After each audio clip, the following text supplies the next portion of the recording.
오늘 말씀은 마태복음 18장 1절에서 6절 말씀입니다. 신약성경, 제가 가진 성경은 30쪽에 있습니다. 마태복음 18장 1절에서 6절 말씀 제가 봉독하겠습니다. 그때 제자들이 예수께 나와 이르되 천국에서는 누가 크니이까? 예수께서 한 어린아이를 불러 그들 가운데 세우시고 이르시되 진실로 너희에게 이르노니 너희가 돌이켜 어린아이들과 같이 되지 아니하면 결단코 천국에 들어가지 못하리라. 그러므로 누구든지 이 어린아이와 같이 자기를 낮추는 사람이 천국에서는 큰 자니라. 또 누구든지 내 이름으로 이런 어린아이 하나를 영접하면 곧 나를 영접함이니 누구든지 나를 믿는 이 작은 자 중 하나를 실족하게 하면 차라리 연자맷돌이 그 목에 달려서 깊은 바다에 빠뜨려지는 것이 나으니라. 아멘. 오늘 말씀은 마태복음에 나오는 네 번째로 나오는 예수님의 설교 말씀의 일부분입니다. 이 설교를 예수께서 하게 된 계기가 1절에 나와 있죠. 1절을 보면 제자들이 예수님께 여쭙다고 그랬습니다. 뭘 여쭙습니까? 천국에서는 누가 크니이까? 그렇게 여쭈었습니다. 제가 누차 말씀드렸습니다만 여기서 천국은 죽은 다음에 가는 천당을 의미하지 않습니다. 이스라엘 사람들은요, 오래전부터 이스라엘의 메시아를 기다렸어요. 온 세상의 메시아가 아니라 자기 나라에 자기들을 위한 메시아를 기다렸어요. 그리고 그 이스라엘의 메시아가 오시면 이스라엘을 로마로부터 해방시키시고 정말 영화롭고 강대한 왕국, 다윗 왕국처럼 위대한 왕국을 세워줄 것을 기대했습니다. 그 이스라엘 사람들은 그 나라를 하나님께서 도와주셔서 세우는 나라이기 때문에 그 나라를 하나님 나라라고 불렀습니다. 그것을 마태복음에서는 천국이라고 번역을 하고 있는 것이죠. 예수님의 제자들은 예수님이 이스라엘 사람들이 기다렸던 그 메시아라고 믿었습니다. 그래서 예수께서 그 왕국을 세우시고 왕이 되실 것이라고 생각했습니다. 그래서 제자들이 천국에서 누가 크니까 이렇게 물은 겁니다. 이 질문은 사실 솔직하게 표현하자면 제자들 마음속에 있는 표현, 그걸 그대로 표현하자면 예수께서 왕이 되시면 누구에게 가장 높은 자리 주실랍니까? 그런 질문입니다. 제자들은 이 질문이 좀 천박하게 느껴졌던지 애둘러서 표현한 겁니다. 그것이 천국에서 누가 크니까 이런 질문입니다. 이때 제자들은 예수께서 왕이 되신 후에 누가 더 높은 자리를 차지할 것인가, 이것에 대해서 관심이 많았어요. 금방 지금 예수님께서 왕이 되시는 그런 현상이 금방 일어날 것으로 생각했단 말이죠. 가슴 두근두근하는 그 현상. 예수님께서는 과연 나에게 어떤 자리를 주실 것인가, 정승판서를 주실 것인가, 어떤 자리를 주실 것인가, 이게 관심이 많았다고요. 그래서 제자들 간의 권력 다툼으로, 대놓고 권력 다툼을 하지 않았지만 신경전이 벌어지고 있었던 것 같아요. 심지어 우리가 이제 다음에 살펴보겠습니다만 20장에 가잖아요. 그러면 야고보와 요한의 어머니가 예수님께 와서 노골적으로 인사청탁을 합니다. 그 인사청탁의 내용이 뭐냐면 예수께서 왕이 되시면 저의 두 아들을 좌위정, 우위정 시켜주시기 바랍니다. 이런 부탁을 합니다. 그러니까 이때 제자들은 예수께서 세우실 그 나라에서 높은 자리를 차지하고 싶은 그 욕심에서 천국에서는 누가 크니까 이런 질문을 한 겁니다. 예수께서는 이 질문에 대해서 천국에서 큰 자에 대해서 두 가지로 말씀하셨어요.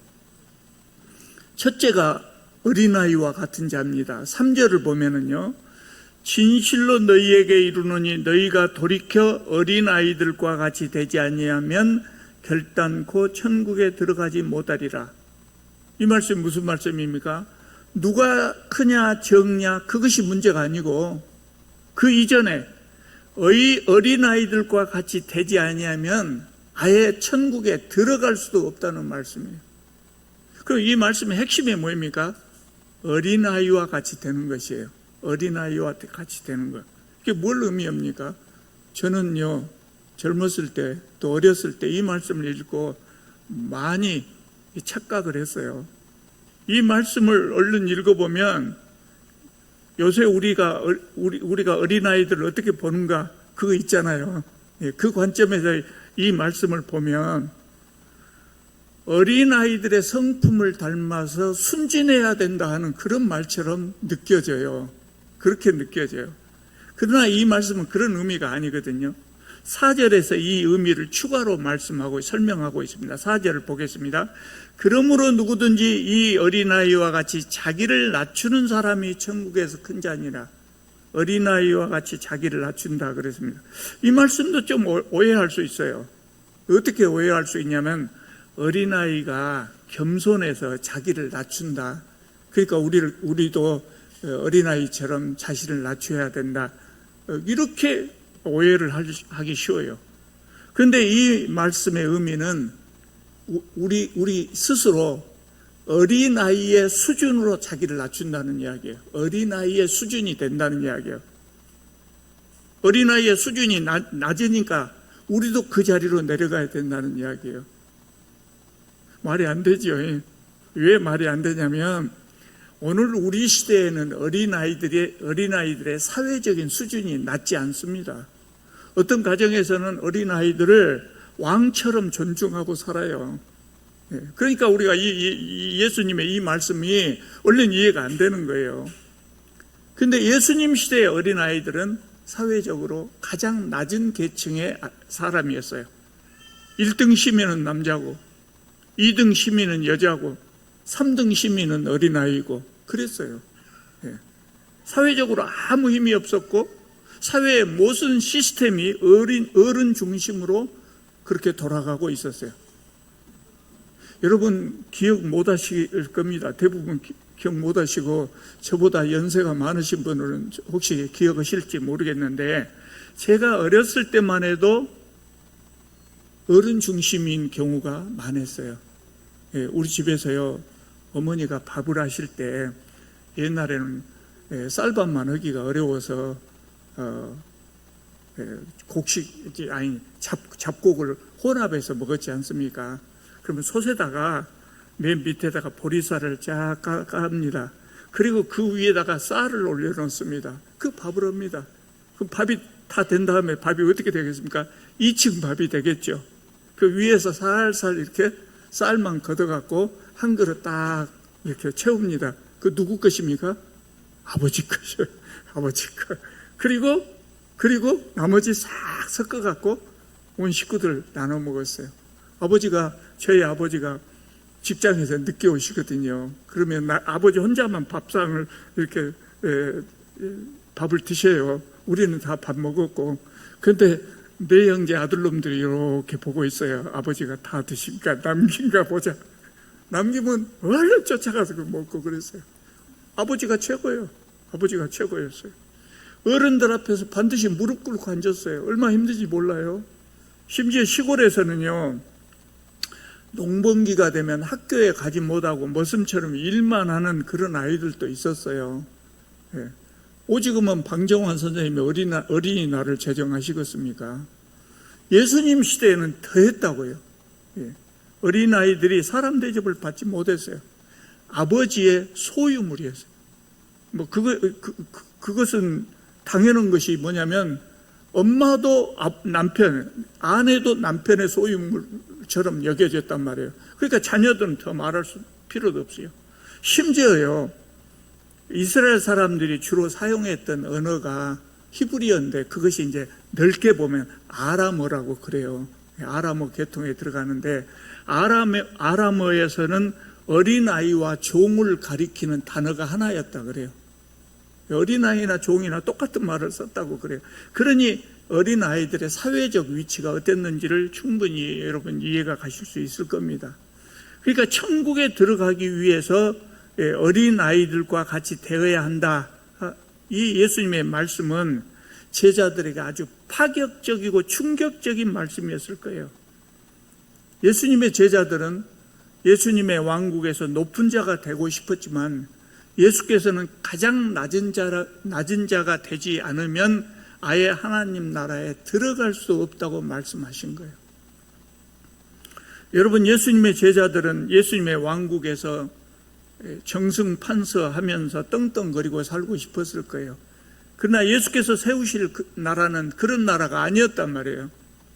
그런 나라가 아니었어요. 여러분, 오늘 여기에 앉으신 성도님들이 우리나라가 정말 좋은 나라가 되면, 이런 나라가 되면 좋겠다, 그렇게 생각하시는 그것만 딱 모아놓으면 하나님 나라가 돼요. 그래도 조금 부족할지 모르지만 그런 나라를 예수께서는 생각하신 거예요. 동상이몽이죠, 완전히. 제자들이 생각하는 나라는 세속적인 나라, 그리고 거기에서 자기들이 정승판사하는 나라. 예수님이 세울 나라는 그런 나라가 아니었어요. 힘이 없어도 억압받지 않고 돈이 없어도 굶주리지 않는 나라, 아무리 못난 사람이라고 할지라도 차별 없이 사람 대접받고 사는 나라, 그런 나라였어요. 그러니까 제자들이 생각하는 나라와 전혀 다른 나라예요. 사람 위에 사람 없고 사람 밑에 사람 없다. 그런 말 들어봤죠. 우리 어렸을 때 표어로 길가에 많이 붙어 있었던 나라, 그런 나라를 예수께서는 꿈꿨어요. 옛날에는 안 그랬거든요. 다 차등이 있었거든요. 사람 위에 사람 없고 사람 밑에 사람 없는 그런 평등한 나라, 옛날에는 꿈도 꿀 수 없는 나라였어요. 예수님 그런 나라를 생각하셨거든요. 그런 나라에 들어가려면 어떤 사람이어야 되겠습니까? 자신을 낮춘 사람이어야 된다. 누가복음 1장에 보면 예수님의 어머니가 되는 처녀 마리아가 수태고지를 받습니다. 그런 다음에 노래를 부릅니다. 그 노래가 소위 말하는 마리아의 찬가라고 해가지고 누가복음에 나와 있습니다. 그거 한번 볼까요? 제가 한번 읽어보겠습니다. 마리아의 노래. 마리아가 이르되 내 영혼이 주를 찬양하며 내 마음이 하나님 내 구주를 기뻐하였음은 그의 여종의 비천함을 돌보셨습니다. 보라, 이제 후로는 만세에 나를 복이 있다 일컬으리로다. 그의 팔로 힘을 보이사 마음의 생각이 교만한 자를 흩으셨고 권세 있는 자를 그 위에서 내리치셨으며 비천한 자를 높이셨고 줄이는 자를 좋은 곳으로 배불리셨으며 부자는 빈손으로 보내셨도다. 이런 노래를 불렀어요. 그러니까 종말에 메시아가 오실 때는 사회적으로 낮은 계층의 사람들과 높은 계층의 사람들의 지위가 역전된다는 노래예요. 이것을 신학자들은 뭐라고 부르냐면 종말론적 역전이다, 이렇게 불러요. 그러니까 부자가 가난하게 되고 부자는 끌어내려서 가난하게 되고 가난한 자는 배불리 먹고 또 권력 있는 자는 그 자리에서 끌어내려지고 비천한 자가 존중을 받고 이런 나라라는 거예요. 혹시 부자 여러분 기분 나쁘십니까? 모든 부자가 그런다는 말이 아니라 다른 사람을 착취해갖고 부자가 된 사람들, 권력 있다고 남을 억누르고 억압하고 핍박하고 이런 사람들, 다 역전 현상이 일어난다는 것입니다. 이처럼 하나님 나라는 종말론적 역전이 있는 나라입니다. 예수님 시대의 권력자들은 대부분이 다른 사람을 억압하면서 자자손손 권력을 누리려고 했어요. 또 그 시대의 부자들은 다른 사람을 수탈하면서 대대손손 부귀 영화를 누렸어요. 여러분, 그런 나라가 제대로 된 나라일까요? 좋은 나라라고 볼 수 있겠습니까? 그러지 않지 않습니까? 그래서 예수께서는 이런 나라를 정말 사람 살만한 세상으로 바꾸시려고 노력하셨어요. 그 나라가 바로 하나님 나라예요. 이스라엘 안에서 끝나는 나라가 아니고 온 세상이 그런 나라로 바꿔지기를 꿈꾸셨어요. 그것이 원래 하나님께서 세상을 창조하셨을 때의 모습이거든요. 그런데 제자들이 다른 사람들보다 높은 자리에 앉으려고 하는 그런 세속적인 생각을 가지고 있으면 하나님 나라에 들어갈 수가 있겠습니까? 들어간다고 할지라도 그런 세속적인 생각을 가지고 있는 사람이 하나님 나라에 들어가면 하나님 나라가 아니고 세속적인 나라로 다시 변해버리죠. 그런 사람들만 세속적인 생각을 가진 사람만 모여 있다면 그 하나님 나라가 유지되겠습니까? 세속적인 나라로 변해버리고 말지요. 그래서 자기를 낮추는 자만이 들어갈 수 있다고 말씀하신 거죠. 정승판서가 되려고 하지 마라. 혹시 정승판서가 되더라도 목적이 달라야죠. 나는 정승판서가 돼서 떵떵거리며 잘 산다가 아니라 우리 백성들을 잘 섬기고 살아야 되겠다, 이런 생각을 가져야 된다는 거예요. 여러분, 오늘 우리 시대에도 마찬가지예요. 우리가 하나님 나라에 들어가기 위해서는요, 예수 믿는 우리가 낮은 자리로 내려가야 돼요. 세상 사람들은 낮은 자리로 내려가려고 하지 않습니다. 그렇기 때문에 우리가 먼저 낮은 자리로 내려가서 남을 섬겨야 된다. 그래야 종말론적 역전이 일어나고 사람 위에 사람 없고 사람 밑에 사람 없는 평등한 세상이 되는 겁니다. 그래야 모든 사람이 존중받는 좋은 세상이 되는 겁니다. 하나님 나라의 질서는 세상의 질서와 달라요. 달라야 되지 않겠습니까? 당연히 다르죠.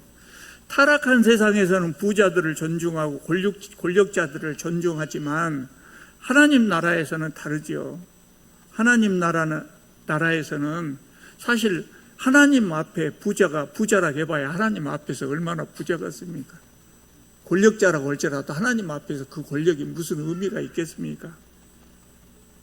그러니까 하나님 나라에서는 화순 군수나 말단 공무원이나 평등해야 된다는 거예요. 일을 하는데 위계 질서는 당연히 있죠. 그러나 인격적인 면에서 평등해야 돼요. 그리고 그것이 자연스럽게 받아들여야 하나님 나라의 시민이 될 수 있는 것입니다. 그래서 예수께서는 어린아이들과 같이 되지 아니하면 결단코 천국에 들어가지 못하리라, 이렇게 말씀하신 거예요. 5절을 보시면 천국에 들어가는 두 번째 조건이 나와 있습니다. 5절입니다. 또 누구든지 내 이름으로 이런 어린아이 하나를 영접하면 곧 나를 영접함이니, 이렇게 말씀하셨어요. 두 번째로 천국에서 큰 자의 조건이 뭐입니까? 어린아이를 영접하는 자다 그랬어요. 어린아이를 영접하는 자. 요새와 같은 어린아이를 영접하는 것이 아니고 그 시대의 어린아이입니다. 그러니까 무슨 의미겠습니까? 사회적으로 아주 신분이 낮은 자, 우리가 생각할 때 천하다고 생각하는 자, 가난하고 소외된 자, 어린아이와 같이 사회적 신분이 낮은 이런 사람들을 영접하고 섬길 수 있는 사람이 하나님 나라에 들어갈 수 있다는 것입니다. 이것도 파격적인 말씀이었어요. 그 시대에 누구도 생각하지 못한 이야기였어요. 옛날이나 지금이나 사람들은 자기보다 못난 사람 대접하려고 하지 않습니다. 왜 그래요? 그 사람 대접해봤자 나한테 내가 덕볼 것이 없거든요. 내가 덕볼 것이 나한테 도움이 되지 않아요. 그래서 나보다 못난 사람 대접하려고 하지 않아요. 보통 사람들이 누구를 대접합니까? 나보다 높은 사람, 나보다 권력 있는 사람, 나보다 잘난 사람, 이런 사람들을 대접합니다. 그래야 내가 덕을 볼 수 있기 때문입니다. 나보다 가난한 사람 대접해야 얻을 것이 없습니다. 나보다 권력이 적은 사람 대접해봤자 내가 어려울 때 그 사람이 나를 도와줄 수가 없어요. 그래서 세상 사람들은 나보다 못한 사람을 대접하려고 하지 않아요. 대접하지만 않아도 그래도 낫습니다. 깔보고 짓누르려고 하는 것이 보통 사람들의 마음이죠. 그래서 예수님의 말씀은 나보다 못한 사람을 대접하는 것이 가치 있는 행위라는 거예요. 나보다 못한 사람을 대접하면 그 사람이 나에게 갚지 못해요. 그래서 대신 하나님께서 갚아주셔요. 잠언에 그렇게 나와 있어요. 잠언 19장에 보면 가난한 자를 불쌍히 여기는 것은 하나님께 구워드리는 것이다 그랬어요. 그래서 하나님께서 그 선행을 갚아주시리라 그랬어요. 그러니까 나보다 잘난 사람을 대접하면 그 사람이 나한테 갚아버려요. 그래서 나보다 못난 사람을 대접하면 그 사람이 갚지 못하니까 하나님이 갚아주신다는 거예요. 하나님이 그런 사람들을 정말 사랑하시거든요. 예. 여러분, 하나님은 모든 사람을 사랑하시죠. 모든 사람을 다 사랑하셔요. 근데 제가 성경을 읽고 느낀 점이 하나님은 정말 가난하고 소외된 사람들을 더 사랑하시는 것 같아요. 더 사랑하시는 것 같은 그런 느낌이 들었어요. 그러니까 우리 하나님이 특별히 마음이 가는 그 사람, 참 안 됐다, 이 마음이 가는 사람을 우리가 가서 대접하고 돌볼 때 우리한테 야, 너 참 잘한다, 정말 고맙다, 그러신다는 거예요. 더욱이 예수께서는 그 다음에 뭐라고 말씀하시냐면, 그런 가난하고 소외되고 힘없는 사람을 대접하는 것이 곧 예수님 자신을 대접하는 것이다 그랬어요. 그런 사람 대접하는 것은 나를 대접하는 것하고 똑같다, 그렇게 말씀을 하셨어요. 그래서 어린아이와 같이 낮은 사람들을 대접하라고 그렇게 말씀하신 겁니다. 그러니까 여러분, 세상 살면서 정말 대접하기 싫은 사람들이 있죠. 정말 대접하기 싫은 사람 만나잖아요. 옆에 가까이 가기도 싫은 사람 있잖아요. 그런 사람을 가장 잘 대접해야 된다는 거예요. 그러니까 우리가 보기에 저 사람은 도저히 하나님 근처도 가지 못할 사람이다, 하나님이라고 생각이 전혀 안 되고 저 사람은 예수님이라고 전혀 생각이 안 되는 사람이라 그 느껴지는 그 사람이 예수님이고 하나님이, 우리가 섬겨야 될 예수님이고 우리가 섬겨야 될 하나님일 가능성이 높다는 거예요. 6절을 보면 예수께서 한 걸음 더 나아가서 말씀하십니다. 누구든지 나를 믿는 이 작은 자 중 하나를 실족하게 하면 차라리 연자 맷돌이 그 목에 달려서 깊은 바다에 빠뜨려지는 것이 나으니라. 실족해 한다는 말은 무슨 의미가 있습니까? 믿음을 저버리게 만드는 거예요. 믿음을 저버리게 만드는 사람. 그러니까 하나님 나라 안에서 네가 높냐 내가 높냐 다툼을 벌인다든가, 권력이 있고 재력이 있다고 힘없는 자 가난한 자를 무시하면, 그리고 그렇게 함으로 인해서 작은 자 하나라도 실족하게 하면 어쩐다고요?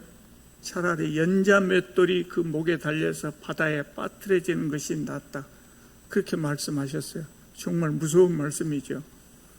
예수님이 그 시대가 그랬거든요.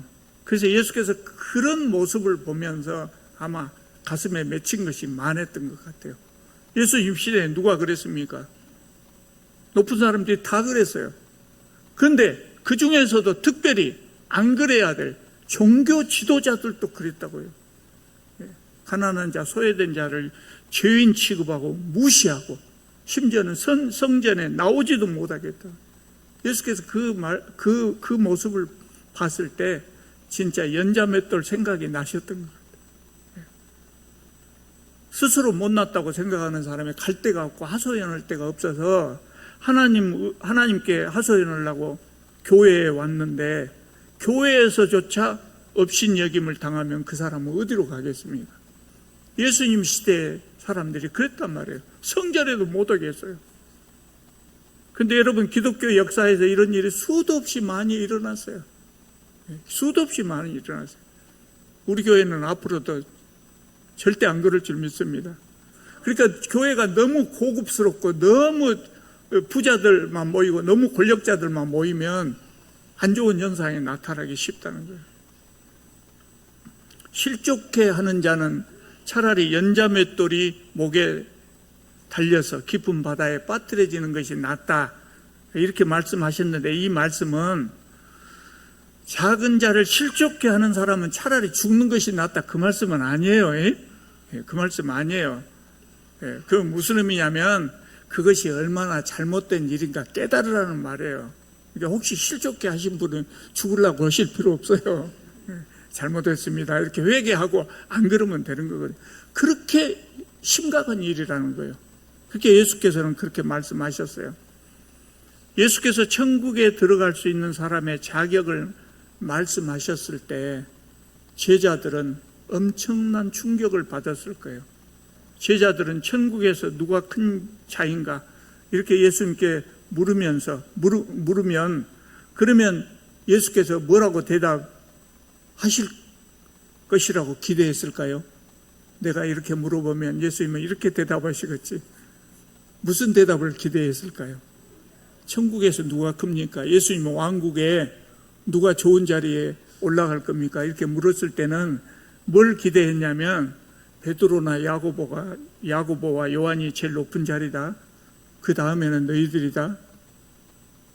이런 대답을 기대했든지 아니면 나를 위해서 큰 공을 세워야 한다.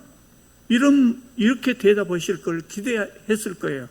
근데 예수께서는 전혀 다른 조건을 말씀하셨다. 어린아이의 수준으로 자신을 낮추어야 된다. 낮고 천한 자를 받들고 섬겨야 된다. 이렇게 말씀하셨어요. 충격을 받았어요. 제자들은 그때 그 말씀의 의미를 깨닫지도 못했을 거예요. 예수께서 부활하신 다음에서 그걸 깨달았을 거예요. 그래서 예수님의 제자들은 정말 훌륭한 사람들이 다 되잖아요. 여러분, 오늘 드린 이 말씀은 제가 오늘 다시 말씀드리지 않아도 누구나 다 잘 알고 있는 말씀이잖아요. 그런데 우리가 몰라서 안 하는 것이 아니라 잘 안 돼요. 그런 세상 속에서 살고 있기 때문에 잘 안 된단 말이죠. 근데 우리가 믿음이 성장했다는 것은 하나님에 대한 내 신뢰만, 하나님을 의지하는 마음만 커졌다 이런 것은 아니잖아요. 하나님에 대한 믿음이 크고 하나님에 대한 신뢰가 커지면 그렇게 사는 것이 정말 행복한 일이고 그렇게 사는 것이 나에게 더 복이 된다 하는 것을 알게 되는 것이에요. 그래서 여러분, 힘들지만 이 말씀을 오늘 또 우리가 가슴에 다시 한번 새기고 한번 낮은 자를 섬길 수 있도록 노력을 해보시기 바랍니다.